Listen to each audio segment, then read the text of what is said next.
Welcome to the show, Jay Martin. Thank you so much.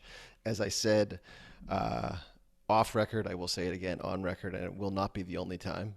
Thank you so much for coming onto the show. I truly appreciate you donating your time to me and the listeners. It means the absolute world.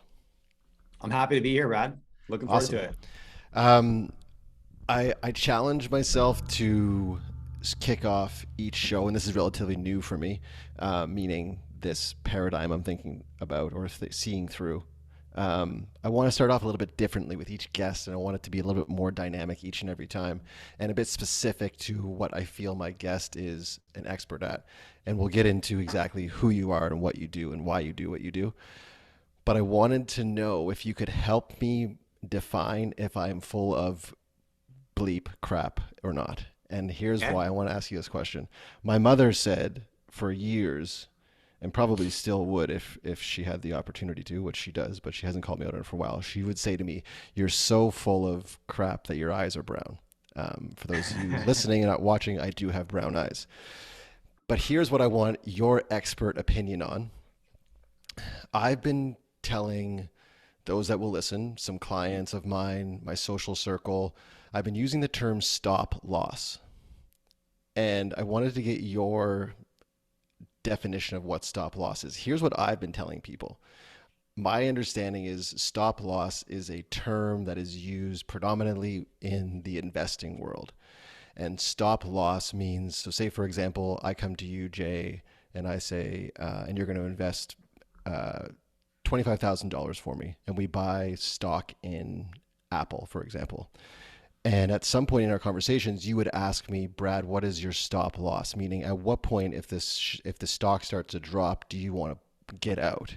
And I use that in my relationships and my coaching in regards to making decisions on when something no longer serves you. So being really aware of, okay, when is that relationship intimate or personal? When is that business relationship no longer serving me? So one, do you agree with that as far as it's applicable to our personal lives and business? And two, am I full of crap? Is that actually what it means? You're not full of crap. That's how I interpret it. No problem there. Yeah. No, I think that's an amazing analogy.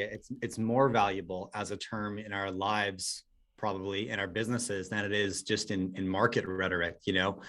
Um, yeah, it's as you were saying that, I was thinking about um, this how many times I've continued to throw good money after bad on a business idea, right? When you kind of you have an idea, you're inspired, you charge after some new concept and it's not going too well, right? But Mm-hmm. instead of acknowledging you made a mistake, you double down on a bad idea. You're like, I've just got to see it through, I've just got to see it through.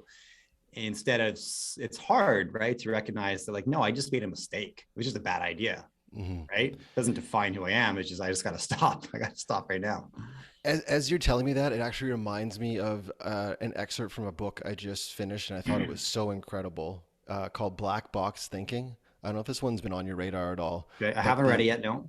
the author talks about trading actually. He talks about how the book really is describing cognitive dissonance, and he was talking about how certain traders will are more likely to hold on to a stock as it's going down in value with the hopes or the belief that one day it will get better.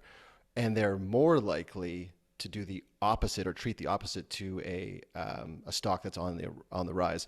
I apologize again. I'm not down with all the lingo that your industry provides, so I apologize for the layman terms. But is is that something you've experienced as well in your professional career and working with your clients? Is that characteristic when a stock is decreasing? Is there that cognitive dissonance? Again, a term we're hearing a lot right now in the world as well. Yeah, I think so. I think humans are far more likely to react to a loss than we are to the potential of a gain. Like, loss aversion is a real thing, Mm-hmm. and it impacts investors, but I think it impacts everybody. But yeah, the idea that you have to throw in the towel and just absorb the loss, it's quite challenging to do. You want to believe that, more frequently, I think you may just go ahead and average down. I do that quite frequently if I'm down in a position. Right now, I'm quite overweight in the commodity sector, for example. I'm talking about my portfolio, and just maybe 2 months ago, I looked at all my positions and made a ton of cuts, right? Where I just had to look at positions and I'm like, okay, well, I had a bunch of positions in the gold, silver, copper sector, which I think are great, well-managed companies exploring for the right commodities that the world needs. The thesis is all intact, but the market has punished this industry through 2021. And as a consequence, I'm down 40% in some of these positions. And it's like, well, okay, do I just double down and average down, or do I just reallocate that capital, right, to something that's more than likely to double? So it's hard to make those calls sometimes, but loss aversion is real, man. It impacts all of us. Absolutely. Yeah. And as you're articulating that for me and listeners, a question comes into my mind, and it is, how much does ego play into your life and what you do? And let's just talk strictly your career. Like how much do you need to quiet the noise and tame that beast that is the ego, which we all know can be incredibly powerful, can be incredibly toxic, but also powerful if yielded, pardon me, in the right way. So for you, just speaking professionally, how aware of it are you, and how often are you having to exercise that? Yeah, that's a good question. I think if I'm practicing like a decent self-awareness protocol, whether that for me is, meditation, self-reflection, journalism, just quiet time, hopefully, therefore, I'm more in tune to when my ego gets the best of me. And for me, that materializes typically when somebody may question my conviction in something, right? Or question a call that I'm already questioning internally. That's when I become most vulnerable. I feel like when I'm, implementing a strategy or an idea, and I know it's imperfect, and I know that there's a high likelihood I could be wrong, but I'm chasing that possibility that I'm right, and, if a critic arrives in my life at that point to ask the questions about something I'm already insecure about, man, that's when I notice the ego flare up, and it's like, how dare you, you're not taking these risks. What do you know? And it's like this Right. overreaction to something that's so simple, and probably somebody asking you a very important question. And that actually reminds me of a video you shared, or at least how I experienced it was through YouTube. It could have been a podcast as well. A shorter share of yours, and I encourage everyone to go check it out. But it was discussing the just like questioning the narrative. And I don't need to or necessarily want for this to turn into a political podcast, but if it goes that way, I'm okay with it as well. But how I interpreted what you were saying was, it's healthy to question. It's unhealthy to be closed-minded. Have you always prescribed to that, or is this a new frame of mind for you that you've developed through, becoming a father, running a business, being a partner? And do you find it more challenging now with all of the noise that's around us? I think it's more challenging, and it's also exponentially more important. And I think that, conversations like this, Brad, or the reason my channel exists, and, we're aggressively hiring right now, as in scaling, looking for more content creators that want to share their thoughts specific to the idea that it's more important than ever to question everything. Like, Mm-hmm. every headline you receive, and that includes your own core beliefs, right, and values, because we're entering a consistently increasing series of events that are more and more severe than the last. I look at, COVID, the dawn of March 2020, when all this occurred, not as the event, but as a trigger point for a handful of events that spun out of that, right? And 2 years later, you could point to 3 or 4 right away that have impacted us. And, last week, was it last week when Russia, finally invaded Ukraine, and it's colossal events, and just, horrible that we could be looking at maybe a huge European war here. I mean, it's a possibility, but more importantly, like, again, I think 2 years down the road, we'll see that as just a trigger point for a handful of spin-off events.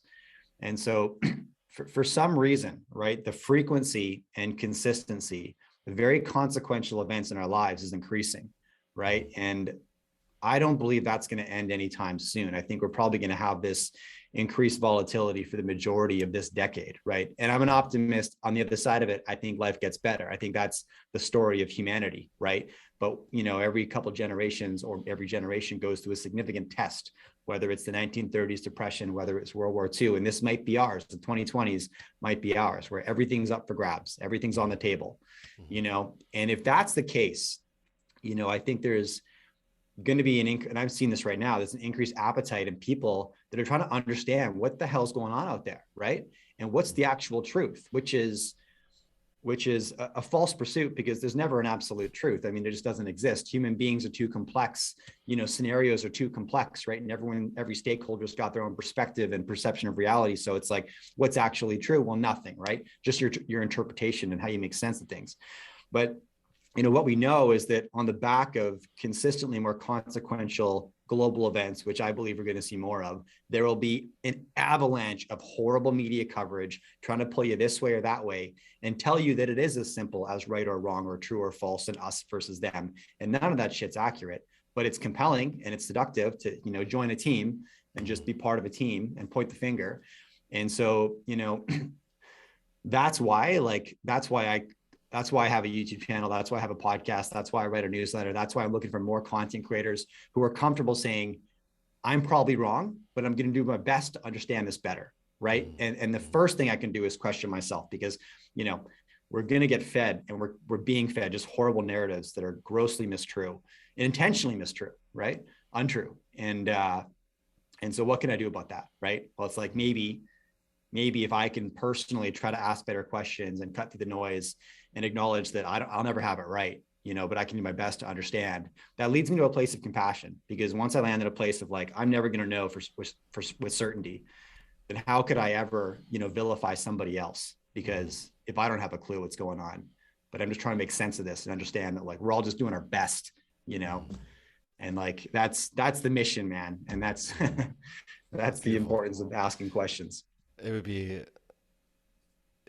be a beautiful reality if we all were able to leave our environments, homes, if we're all lucky enough to live in homes, and enter into the world and interact with people, whether verbally or non-verbally, and just have this trust that they're just doing the best they can in this moment, and have empathy for people.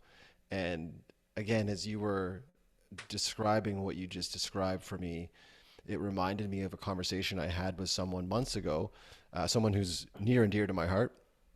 And he was explaining to me his distaste for, what's the guy's name? John Gruden, the ex-coach of the Oakland Raiders. He's been in the NFL for years.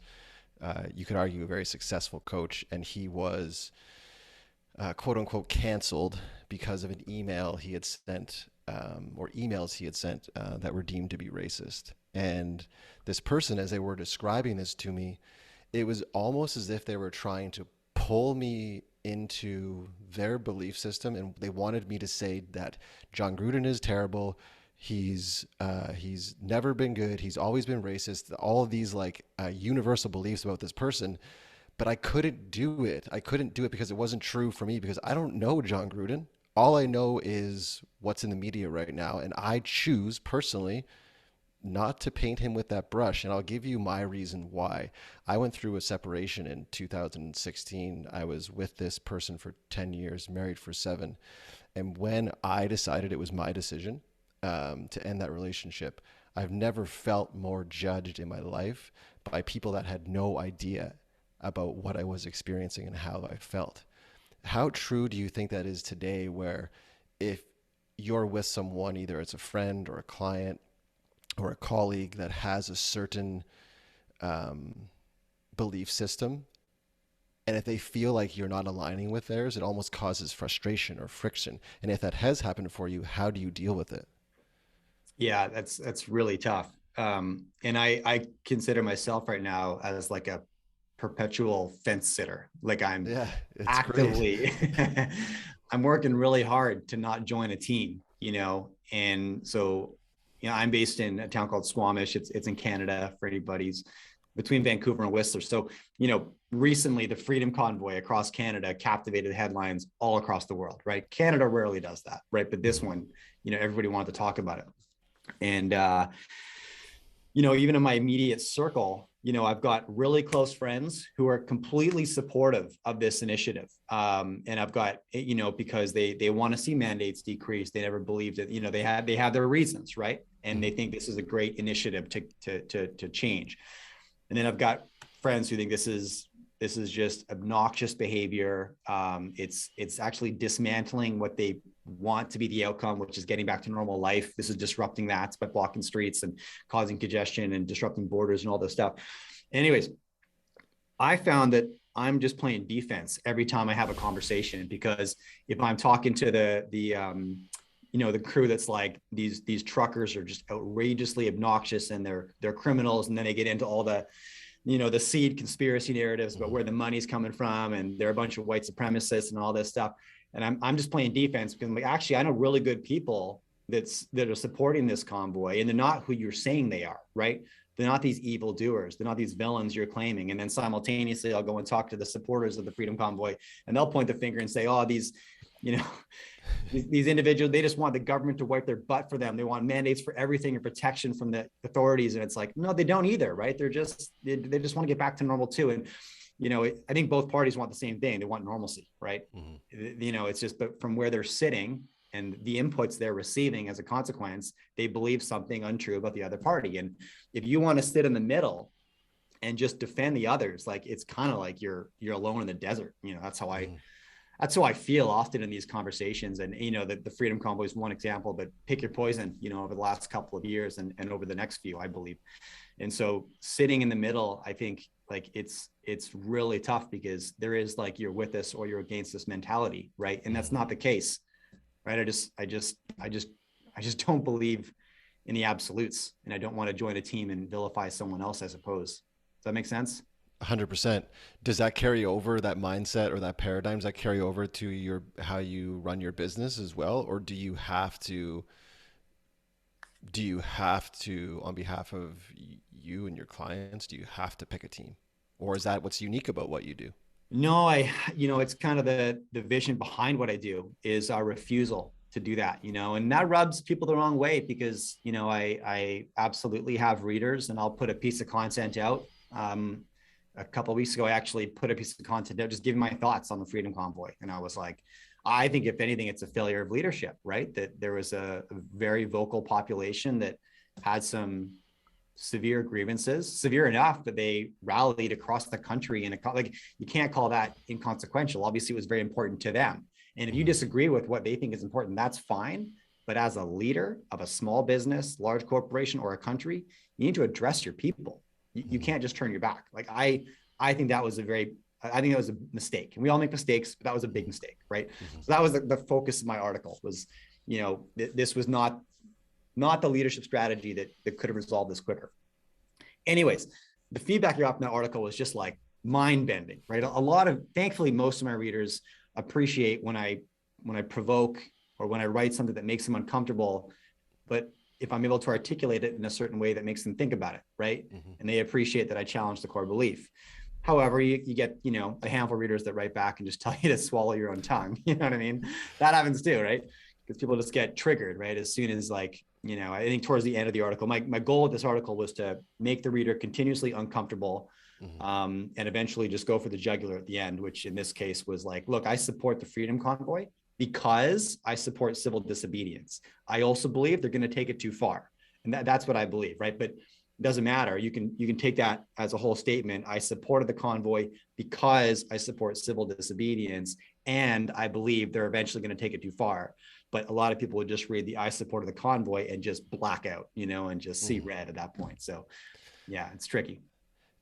Have you always operated this way in regards to, and this is my definition of it, feel free to change the words, but have you always been in life and in business seemingly so authentic, meaning it's hard for you not to show up that way? And the reason I'm asking is because, as someone who is working to grow a business, at times, if I can be very candid with you, I'm apprehensive to be so honest at times about something. So has that been something that has been part of your growth, or is that like a pillar of what you do and who you are? I think it's part of growth for sure. Yeah, absolutely. Absolutely. I think at my core, I have some, some just like highly valued beliefs that we never really know what's going on, and that all the rules that we live our lives by are imaginary. I mean, it's just fantasy land, right? Like whatever it is. I think any student of history, you land there. You realize whatever it is we believe to be true, politically, spiritually, from a hierarchical standpoint, it's a moving target, through the course of humanity. And so the structures that we live in today and our truths, even down to our morality and our ethics, right? It's just a coincidence of the time and place that we were born. So if that's the case, if all this stuff is sort of on the table, and will be different in the next generation and 4 generations down the path, like, then what does it actually mean, right? Well, nothing really. It's just, fantasy structures that we've created. So, if that's true, right, then I think I take things less seriously as a consequence. But and therefore, but to your point about authenticity, though, yeah, 100%. It's something that I wasn't as comfortable with in the past as I am today. I'm still uncomfortable with it when I want to stick my neck out and say something that I know will provoke, but I feel like it's important.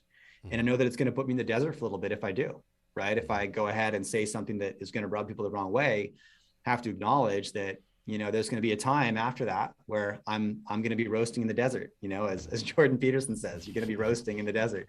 And can you stick that out, right? Because it's one thing to put out a piece of content that maybe provokes a little bit because it's controversial, and have a reader who you don't know, or a YouTuber who you don't know, leave a comment or write a response that kind of chews you out and says, you're ridiculous, this is foolish. That's easy, but it's hard when that comes from a friend or a family member. That's much more difficult in my experience. When I create distance, or when I alienate myself from a really close friend because I refuse to join that team, I refuse to acknowledge, like, this is right, that's wrong, or whatever, And if I get it from my brother, or if I get it from a really close friend, that's when, like, man, that's hard to digest. That one's tougher for sure. Yeah. I can imagine that's what it's like for, or was like for, the late great Kobe Bryant at times, because he was so committed to his craft. I'm sure he had to, um, make so many sacrifices. I mean, we all know that, but with his family, obviously, he went through a lot with his wife, and time with his kids, all of those things. Do you believe that?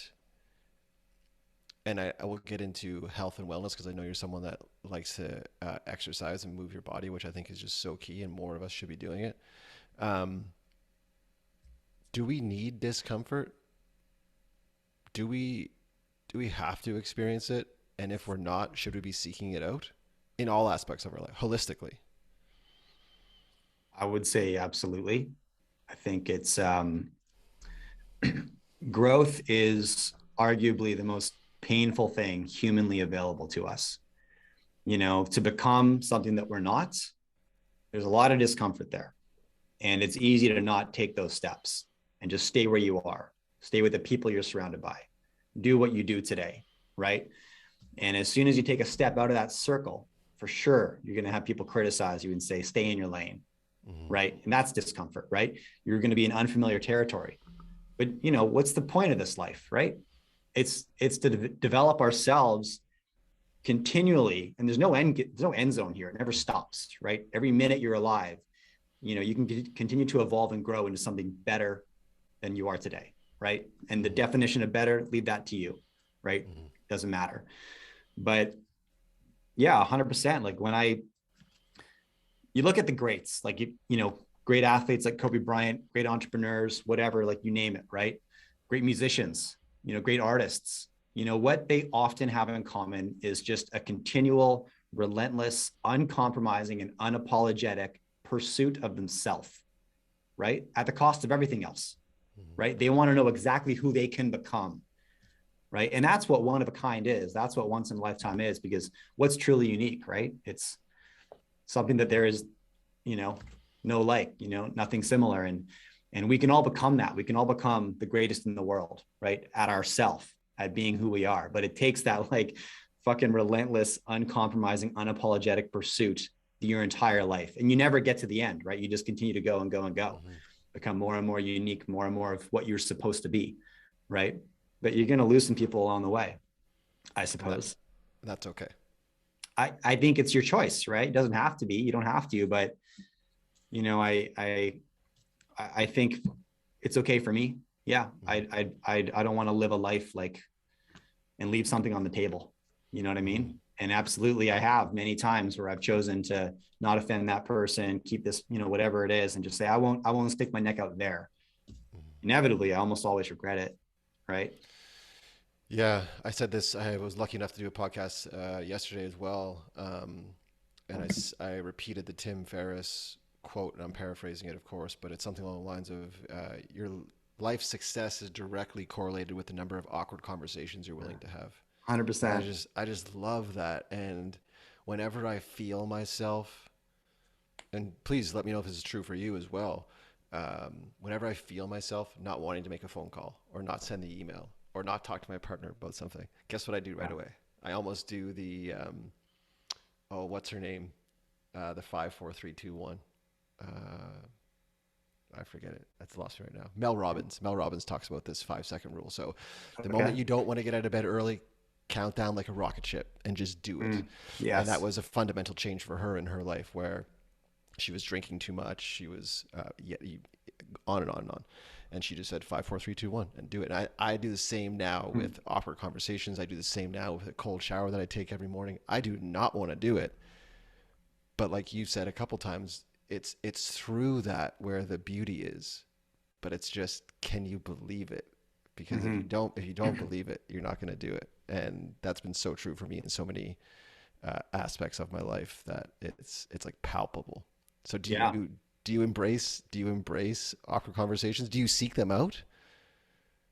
Yeah, I think that it's all the same thing, right? Like whatever, you know, becoming comfortable being uncomfortable is a practice. It takes practice, right? So you're cold shower in the morning, right? Having the awkward conversation with your partner, right? That just gets you better at doing the hard thing, right? So when you're faced with that hard thing building your business, you're more likely to take that big step that most entrepreneurs wouldn't, because you've been training in the background. You've been training in the morning with the cold shower. You've been training at home, not letting, you know, confrontation just get swept under the rug. You deal with it, right? You do the hard thing. And as a consequence, you're comfortable taking that step, right? Or that step into the cold shower in the morning or whatever it is, right? Because then when you get faced with a massively consequential opportunity where you have to take that step, you're more likely to take it because you're good, right? You can do that hard thing. You can be comfortable being uncomfortable, right? And Mm-hmm. stand in that cold shower and beat your chest and be like, "Fuck you, I'm fine." Yeah, and That's there's for sure. the conscious and the subconscious mind, or the light voice and the dark voice, just battling each other all the time, right? 100%. Yeah, discipline takes practice. You know, it's amazing. Like it's not an isolated thing. And thinking like a contrarian takes practice. All this stuff, right? Like, um, you know, I quit drinking like 6 years ago, and initially it was like a 1 year experiment. I thought, let's just see if my life gets better. There's some health benefits, and there was some, and I completed the year. But at the end of the year, you know, what was interesting was the bigger learning for me was like it took a lot of creativity to be a non-drinker because that's the most common extracurricular activity in any Western country, at least, whether you're celebrating a win, taking the edge off, building a new relationship, like socializing, you name it, right? Like the common denominator is alcohol. It's always there, right? It's always enjoyed. And I enjoy it. But by exiting myself from that, it's just a contrarian move. And so it forced me to think critically and think independently. And I found that was actually impacting the way I'd approach other situations where it was like, I could go with the herd, but what if I went this way? Right? What if I went this way? And I'm sure that, like, you know, quitting alcohol was just, it's just like a little training program, right? That's all it is. Just one little exercise that gets me better at thinking critically in other parts of my life. Has sobriety supported growth in your business, like tangible? Is there an ROI to that? Have you seen a difference in the way you serve your industry or your company since you've made that decision? Yeah, there's pros and cons, to be honest with you. You know, there's it's not all upside for sure. I don't entertain clients like I used to, right? But maybe, okay, well, that's not completely true because I think the way I used to entertain clients compared to how I might today, I think I'm valued a lot more today for the approach I take, right? And maybe, you know, when you're like a young businessman, you're trying to like determine who you are and build your network out. And, and a lot of that happens sometimes, over cocktails after events or whatever. And that's relationship building. But, I think, what you end up doing over time, hopefully, is carve out a better version of what you are, to what we were talking about earlier. And for me, it's like, to be honest, like I'd rather be really clear about what I'm bringing home. You know what I mean? And if I can create win-win scenarios for me, you, and that person, like I don't need to lubricate the environment, right? I can make decisions without that and be really clear about what it is I want and what it is I can do for you. And if you want to hang out, let's go for a run. That's my style, right? I love it. Yeah. I love it. Let's shine a light on what you actually do in the community that you serve. So, again, like I've always want my conversations to be super informal. So I do enough of a background check so I don't sound like a complete idiot. But I also keep it to a minimum so that I can have a sincere conversation where it's like me asking real questions. So help me understand what it is that you do at the core, and also why you do what you do. Yeah. Okay. So I'm an investor first and foremost, and I invest in early stage companies. On the back of that, I started a media company where essentially I just talk about it. And the initial genesis for this was I'm trying to make better decisions in the market. And if I can interview as many successful investors as possible, then I can steal their best ideas, right? Or at least like apply that which I can to my life based on my time horizon, my available capital, my risk tolerance, all this stuff, right? And so the way it started was, I just wanted to pick the brains of people who have been in the game longer than I have, right? And maybe identify consensus. This has served me well. Or if I interview 20 different money managers, I'll hear 30 different ideas, but I'll also hear consensus in one or two things. And all that tells me is that they're all putting money in this one asset class. Well, the value of that asset class is probably going to go up. And chances are there's a tsunami of retail cash going that direction. I want to get there first, right? And that strategy has actually served me very, very well, just by having as many conversations as possible with the quote unquote smart money, which isn't always that smart, but it's typically better researched, I would say, than retail. So that was the initial idea behind my YouTube channel and podcast and newsletter. And then as it evolved, it just became more interesting to me to have conversations with anybody. And I got into like the psychology of decision making, because I'd have people then start asking me about how to pick a winning stock or something silly like that, and I'd be like, it's people always want that answer, but like, what's the hardest part about investing? It's managing your own mind, right? And so I started going down these rabbit holes of understanding the way biases impact our psychology and how our blind spots arrive in our life, and how we perceive reality. That determines often how we act with our cash, because that determines where we see value and all this stuff. And to your point about managing a loss, like it's all in there, right? It's all the psychology of decision making. And so understanding how to manage your mind and when to trust and when not to trust your emotions, and understanding that things like intuition's just an algorithm, right? And the output, which is intuition, is just a consequence of the inputs, which differ for everybody, right? And they're just your life experience, where you were that day, what that person said to you, that article that you read, right? But you could have talked to somebody else and read something different, and the algorithm would have spat out a different intuition, right? And so we want to trust our gut, and it's romantic to say, just trust your gut. But in reality, what does that mean, right? It's just like leaning on these random events that happen to us and allowing them to spit out an outcome, not always in our best interest though. And so, yeah, I kind of became obsessed with that. I loved it, and so reading, individuals like Daniel Kahneman and Nassim Taleb and, these fascinating behavioral economists. And now I just talk to anybody. I mean, the business now is really getting back to what we were talking about earlier. I see an increasing appetite for serious information because the events surrounding us are increasingly severe and people want to know what's going on. They also recognize they can't trust legacy media anymore, and they shouldn't. And so two things occur, right? I think it's the dawn of the independent creator, right? I think we're entering a new golden age of independent journalism and people who can just dissect with high integrity to the best of their understanding and acknowledge that they don't ever get to the right answer, but they can try to understand a scenario better. I think there's an appetite for that kind of information, and just in general, macro finance right now. People are curious about why the world functions the way it does. Mm-hmm. And so, the mission behind my business is exactly that: help people understand, I guess, help people ask better questions. I mean, that's what it comes down to, right? And maybe take their hands off their committed beliefs. It's actually very relaxing when you're able to do that. It's an amazing practice as well, I find, to ask yourself why, but not just once, like 3 or 4 times. So, say for example, you and I were doing like a goal setting meeting, and I showed you my goals and you showed me yours, and we were supporting each other in this process, and we were super ambitious and we believed what we were saying and writing. But when you ask yourself why numerous times, it's interesting what you uncover within yourself, and really at the core understanding why do I want a net worth of $36.8 million? Why do I seek this in my relationship? Like, what is at the core? And I actually avoid it often, asking myself why more than once, because I know that if I go down that, it's going to be so raw and real. Have you or do you dissect your personal beliefs and ask yourself, Jay, like, why do you believe that to be true? And will you do it multiple times? Have you ever practiced that before? I did that this morning. That's so funny. Yeah. Okay. Yeah. Before we hit record, I said I had a strategy session this morning, and it was just a session that I called Because Why? And it's exactly that. Here's what we're doing. Because why? Right. And then we just try to go deeper and deeper and deeper into the understanding. And this for us was based on some new projects we're launching at the business, and some new channels we're launching.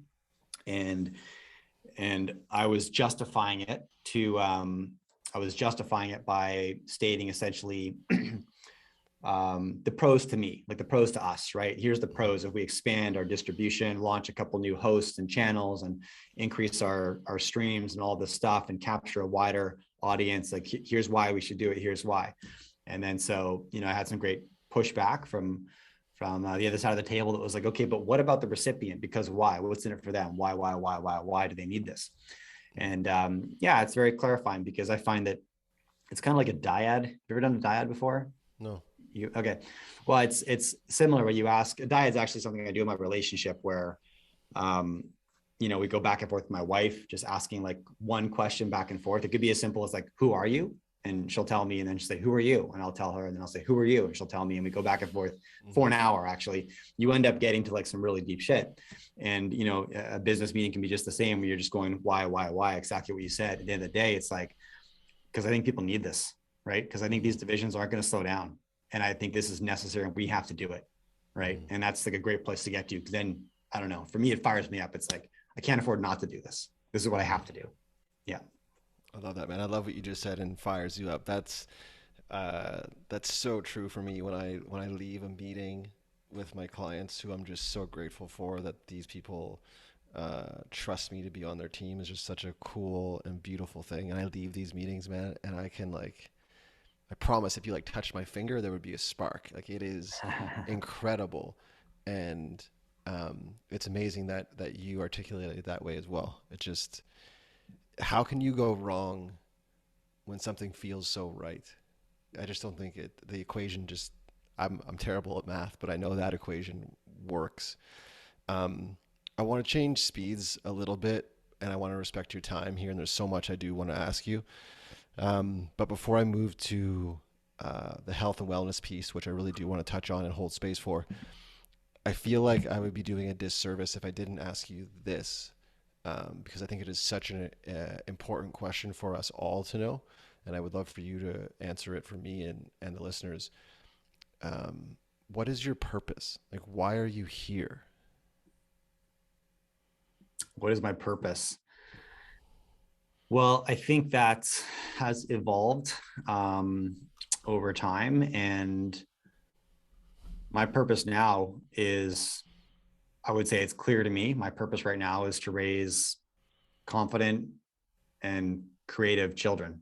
That's what I'm here for. I've got 3 little boys, and if I think about what success looked like for me at the end of the road, right? It's that I've got 3 kids who have grown into creative individuals. I think, we've developed core values for our parenting in my house, and creativity is number one. It's a skill set that applies no matter what's going on in the world.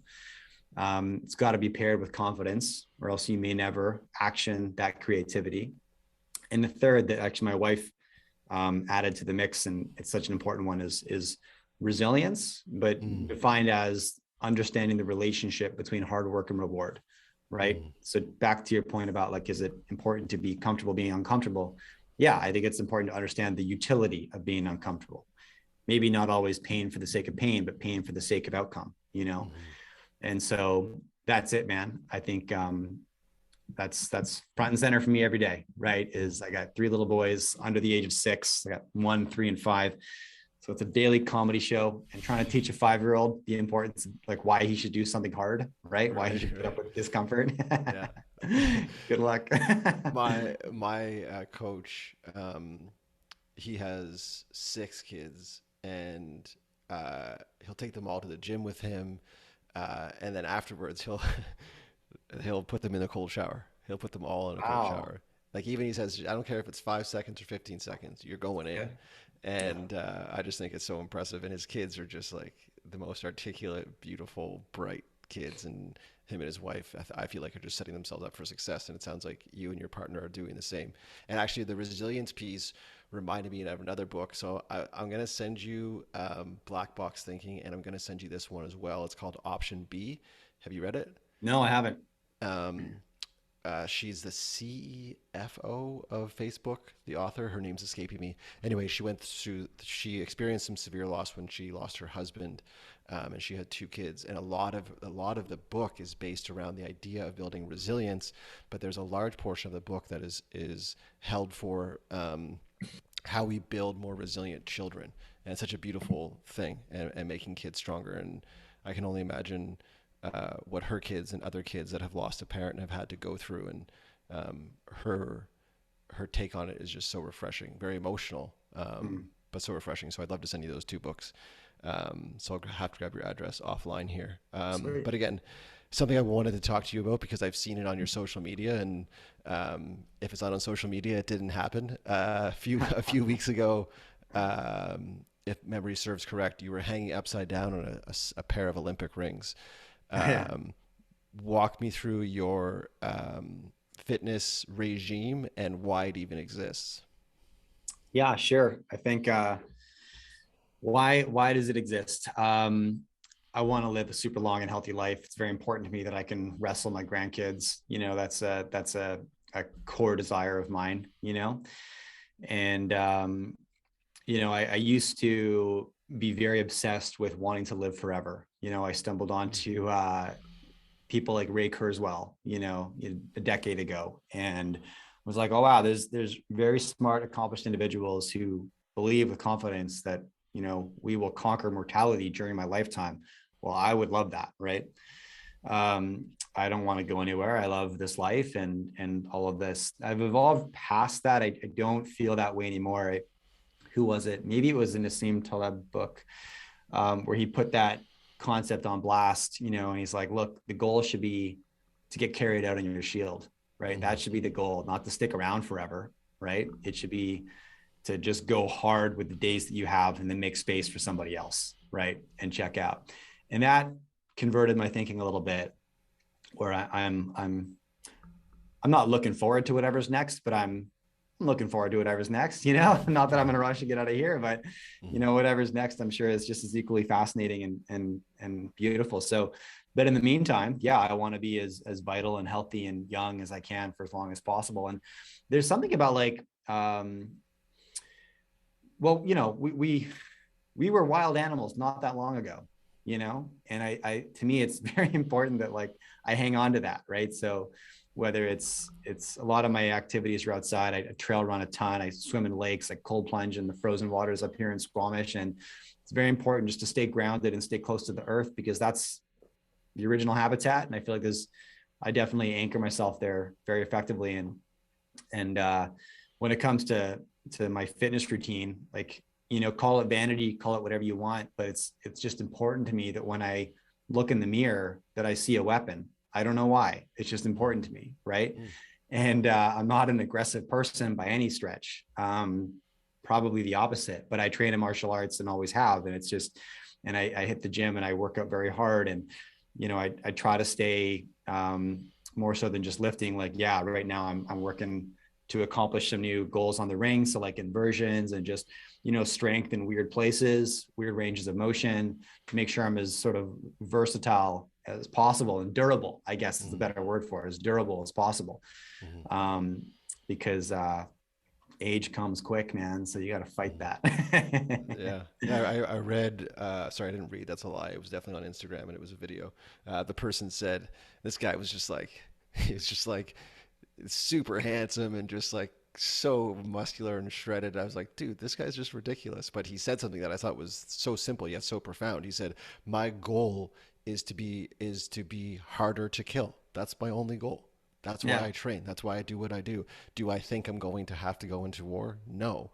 But should something ever happen, I want to be in a room the hardest person there to kill." And I thought, man, that's an amazing paradigm. That's an amazing why he eats the way he eats, why he hydrates, why he does cold plunges like you do, why he trains, why he puts his body under stress so that should something ever happen, uh, to your point, or like you said, he's got a weapon. He is a weapon.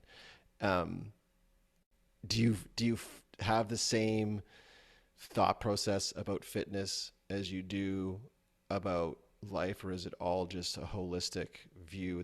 There's no finish line. So, do you have goals for this year? Like you want to get to like 182 and a 10% body fat? Is that on your radar, or is this something you're constantly pushing in regards to your health and wellness and your fitness? Yeah, I cycle goals like that, and last year I had some gaining goals where I wanted exactly, I had a weight target in mind. And so I was hunting that down, increased my calorie intake, switched up my exercise routine with the strict focus of increasing muscle mass.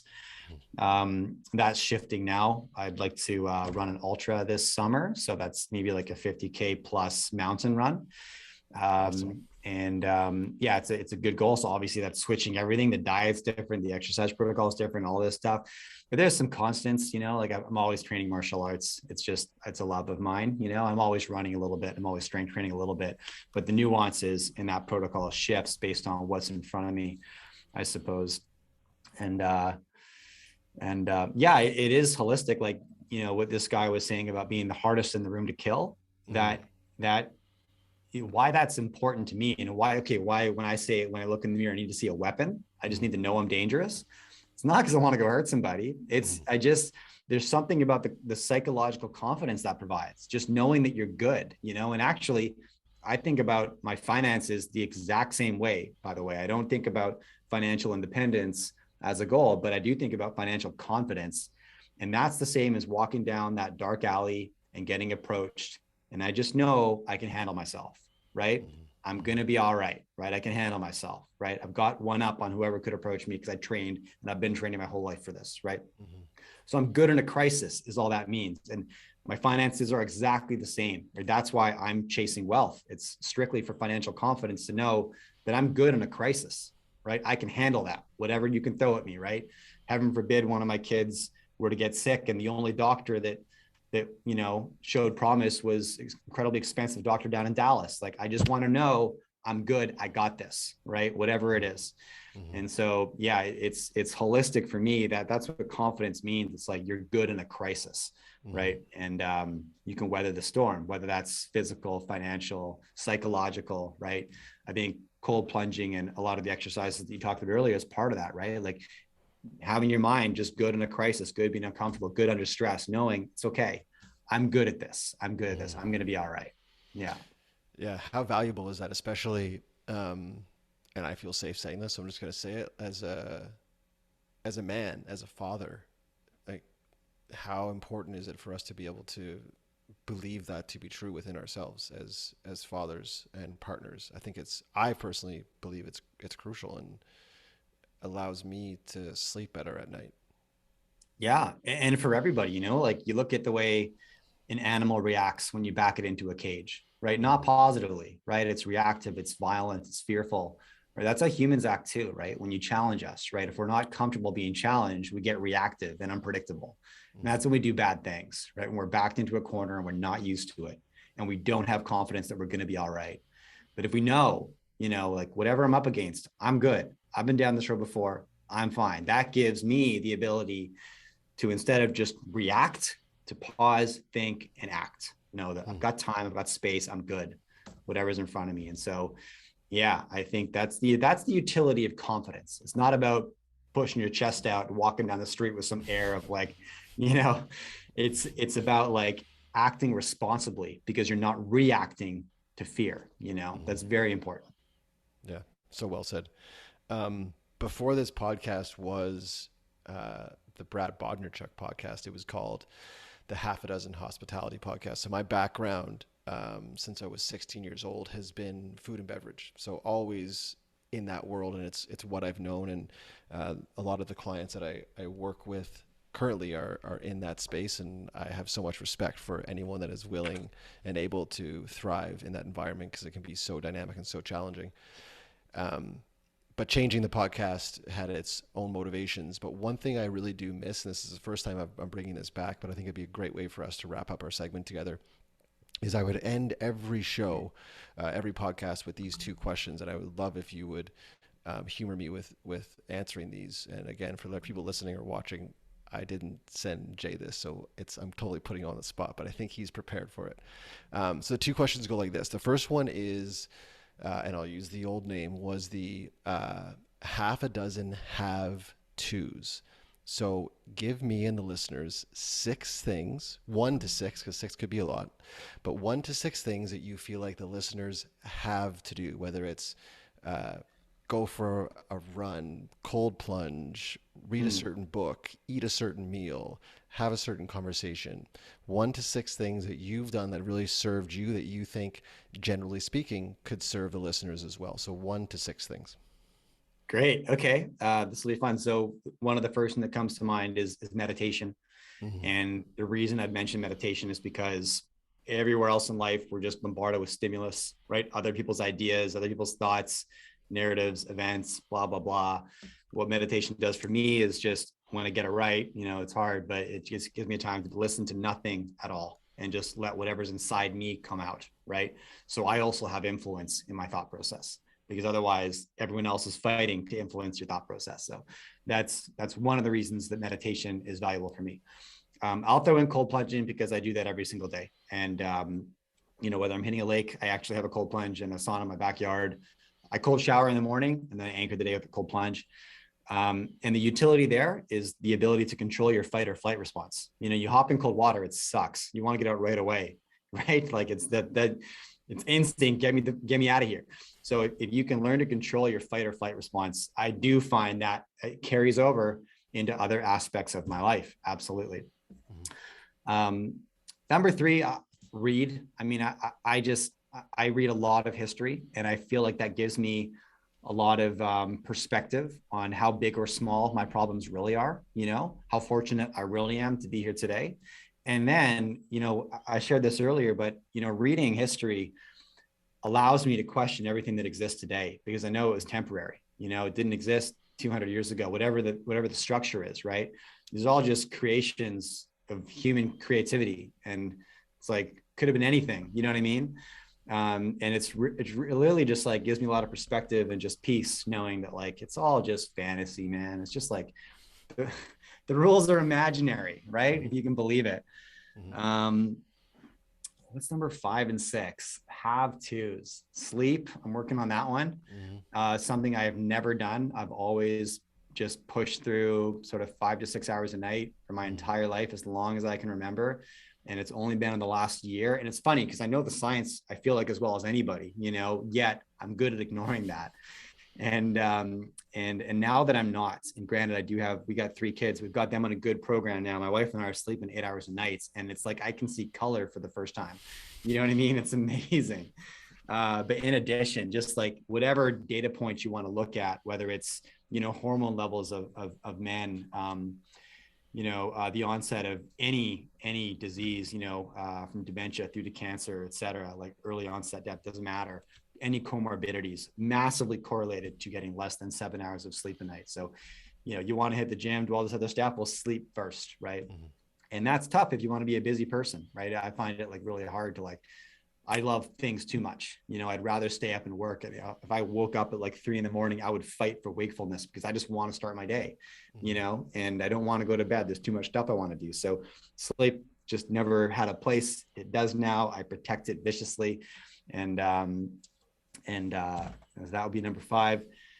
What would number six be? I mean, I could make it personal and just say, you know, I journal every morning, and an exercise that I do in my journal that I found very valuable is I'll like string together maybe 7 or 14 days of one concept, and the concept will be a question, right? My question might be, I'm waking up on my 50th birthday and then I just Mhm. fill in the blank, and I'll do that exercise for 2 weeks in a row.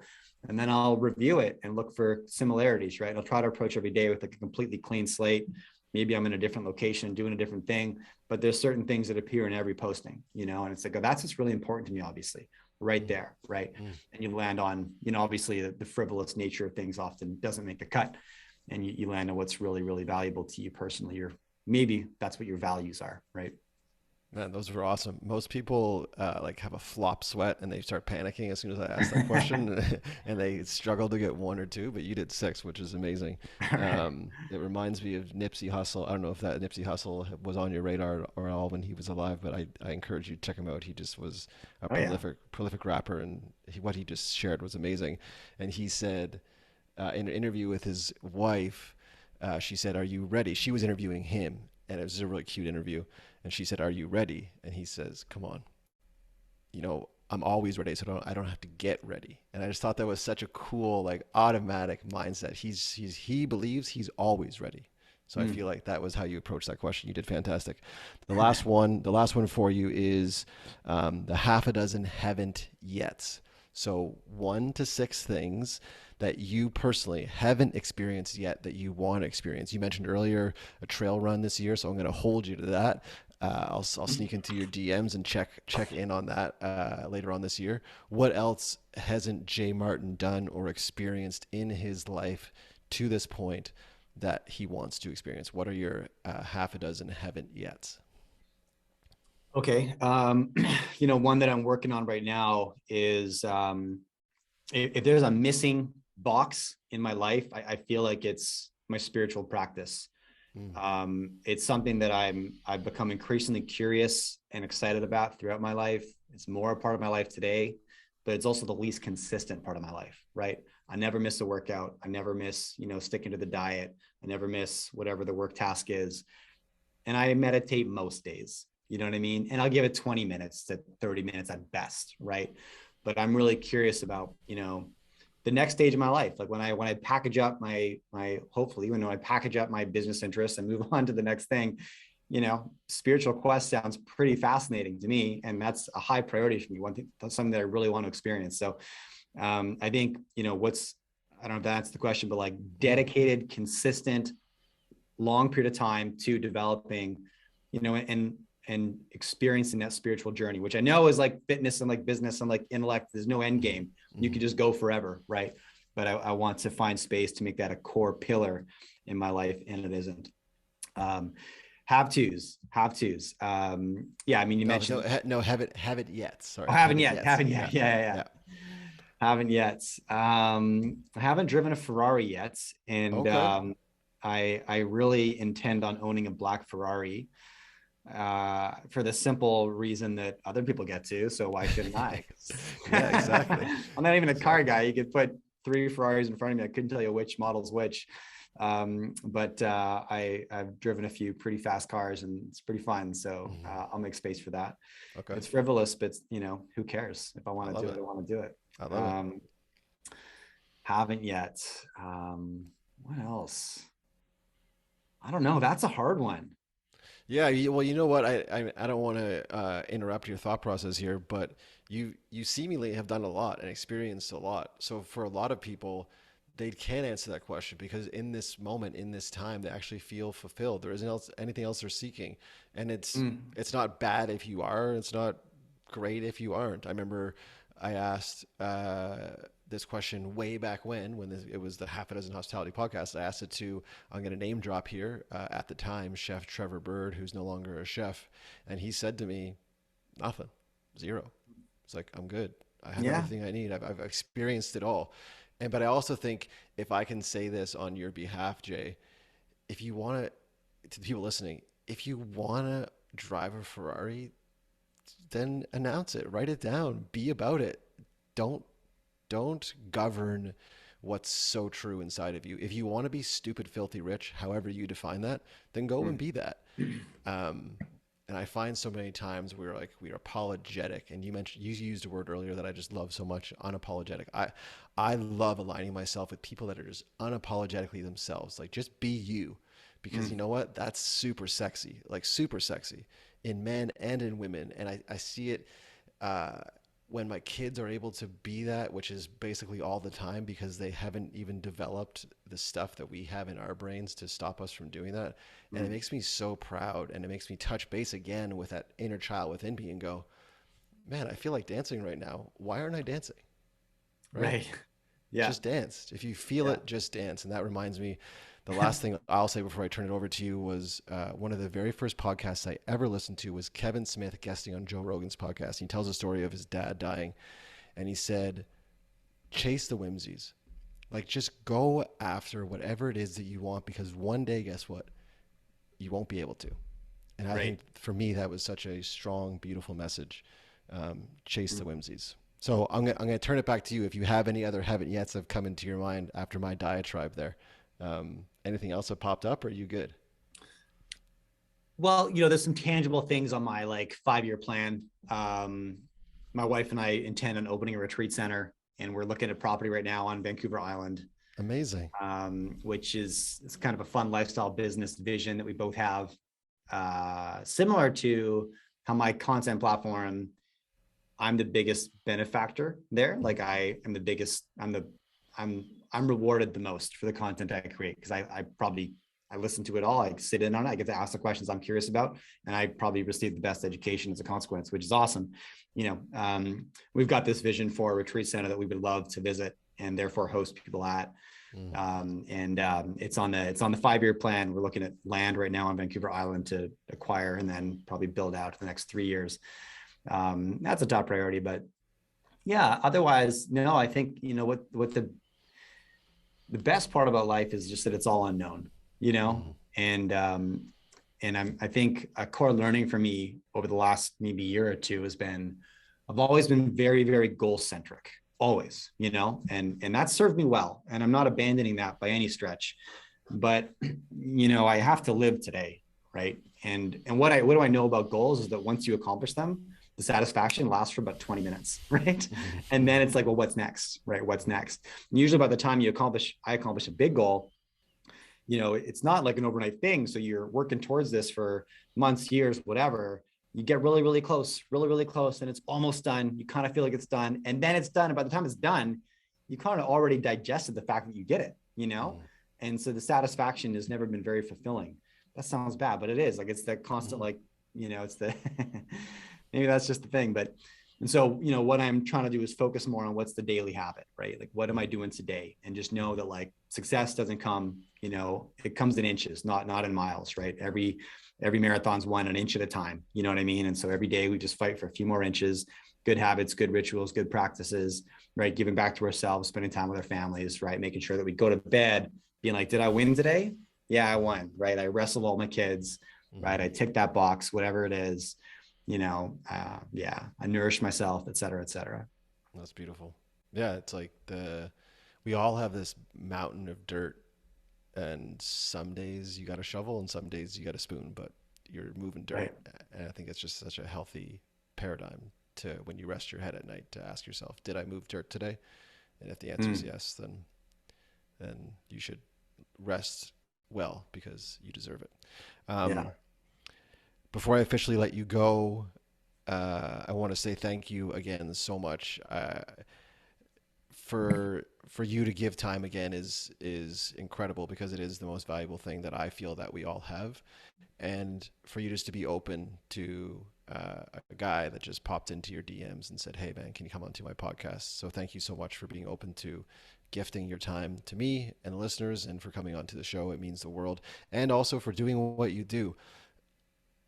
what you do professionally isn't something that I find myself exposing myself to often. But the reason you inspire me and the reason that I admire what you do is because I get a sense that everything you're doing is very authentic. And that's why I reached out. That's why I wanted to share this space with you. And my hopes are that uh, you enjoyed our time together, but I also hope that the listeners took something from this as well. So, um, numerous thank yous to you and for what you do and for your time today. It means a lot. Pleasure's all mine, Brad. No, it was super fun chatting with you, man. Anytime. Awesome. If people do want to reach out and they want to find out more about you, your company, what you're up to, or just to say, hey, Jay, what's popping?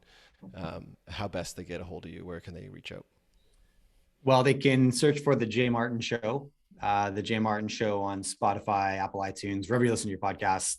Also on YouTube, you can find me there. And Jay Martin BC, as in Bravo Charlie, on social, Twitter, and Instagram. And I publish a weekly newsletter, which is probably the favorite thing that I get to do every week, is just write my thoughts and share them with people. And you can sign up if you want to subscribe. It's free. I publish once a week. I love it, at jmartin.club. Awesome. We'll link everything in the show notes. Um, Thank you guys as well for tuning in as you do week after week. It means the absolute world to me. If it wasn't for you, it would just be Jay and I having a conversation, which wouldn't be so bad, but then it would just be us. And now you guys get to benefit from a great mind like Jay and hopefully some provoking questions from myself. That is it. That is Jay. This is Brad. You guys know what to do. Until next time, be good and do good. That's it, man. We did it. Easy. Love it. You're great, dude. Thank you so much.